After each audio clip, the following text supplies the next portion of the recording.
Untuk kesekian kalinya lagi dan lagi berita tentang korupsi tertangkapnya beberapa kepala daerah, yaitu membuat kita prihatin ya, dan kita selalu bertanya kenapa nggak pernah selesai, kenapa terjadi lagi ya gitu ya. Tapi kita coba tetap menaruh harapan ya, kita tidak boleh berhenti, kita harus selalu mengobarkan energi, semangat, dan bahwa kita bisa melakukan sesuatu untuk setidaknya mengurangi korupsi. Nah, kita perlu memahami memang ada struktur ya, ada beberapa faktor yang menyebabkan korupsi itu kemudian sudah menjadi budaya ya. Bung Hatta di tahun 50-an sudah mengatakan korupsi sudah menjadi budaya, dan itu sepertinya memang begitu ya.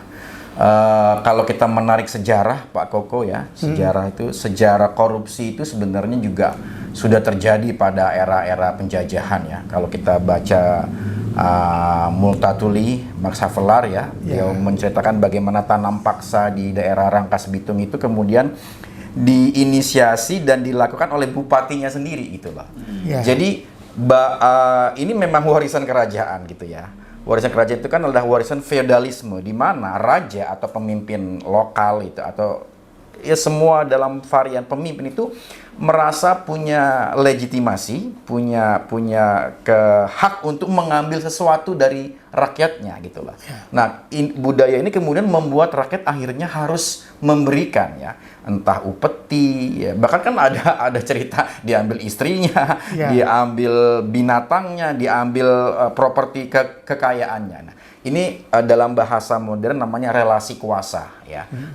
Relasi kuasa di mana seorang pemimpin merasa punya keabsahan untuk mengambil dari rakyatnya gitu loh. Nah, budaya ini kemudian melahirkanlah tadi pungli ya, memberikan sesuatu, pelicin gitu. Nah, secara lengkap itu senior kita Pak Mukhtar Lubis itu sudah menuliskannya di Manusia Indonesia tahun 77 ya, pidato beliau di tim itu ya. Itu mengurai bagaimana budaya kita, bagaimana lemahnya karakter kita. Nah, dari sisi inilah sebenarnya sampai hari ini itu tidak ada intervensi yang sungguh-sungguh bagaimana kita bisa mengurangi budaya ini gitu loh. Karena ya budaya inilah yang terjadi sampai hari ini kan, kalau pengen cepat dapat sesuatu harus memberi sesuatu.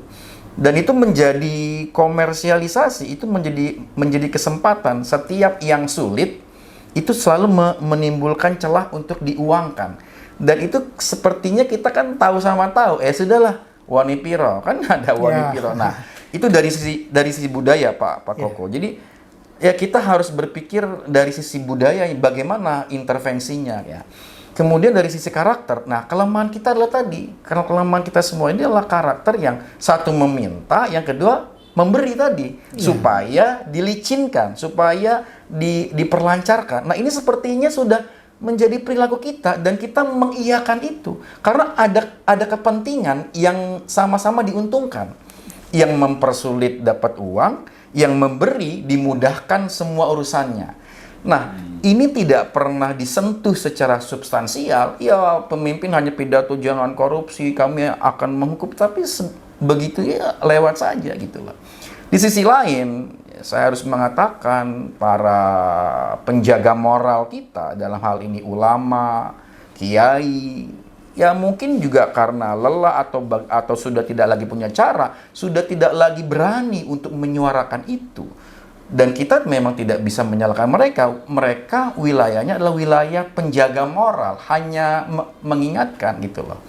Nah, ini memang harus diintervensi dari sisi hukum. Nah, kita punya benchmarking yang bagus apa? China itu kan terkenal tuh, pemimpin saya menyiapkan 100 peti mati, satunya untuk saya. Tapi itu tidak menjadi demagog, itu tidak menjadi kata-kata, itu dilaksanakan dengan sungguh-sungguh. Nah, kita ini banyak berkata-kata tapi tidak pernah melaksanakan. Nah, itu juga diungkap tuh oleh Mukhtar Lubis. Perilaku kita perilaku hipokrit. Bahasa agamanya munafik. Padahal perilaku munafik itu ditaruh paling bawah di neraka. Kan semua orang tahu ini, tapi ya biasa-biasa saja. Ketika disumpah Quran di atas kepalanya, dalam satu hari dia sudah korupsi lagi gitu loh. Maka ada siapa tuh? Jadi hanya simbolis saja itu ya? Iya. Iya, siapa ya? Itu. Siapa tuh? Salah satu pengamat kita pernah bilang, satu-satunya yang tidak ditakuti oleh orang Indonesia itulah tidak takut sama Tuhan, itu doang. Iya. Semuanya berani gitu loh. Gitu. Nah itu Pak Koko. Jadi ya mungkin ini jadi pembelajaran. Cuman mungkin dalam forum ini ya lagi-lagi kita harus tetap mengharapkan pada pemimpin, karena intervensinya, kuasanya itu semuanya ada pada pemimpin hari ini. Nah, pemimpin itu harus berani melakukan penataan-penataan, jangan kemudian yang saya lihat malah justru menjustifikasi karena budaya yang begini saya gunakan. Kan itu yang terjadi. Kasih ini, kasih itu, bansos ini, bansos itu segala macam menjadi eufemisme gitu kan, gitu loh. Kan saya bantu, tapi sebenarnya ada kepentingan di balik itu. Jadi Pak Koko, kita harus melakukan semuanya gitu ya. 360 derajat ini dari atas, bawah, tengah, samping, kiri kanan itu harus punya kesadaran, tapi kesadaran itu harus dipimpin oleh pemimpin kita bagaimana mengurangi korupsi ini.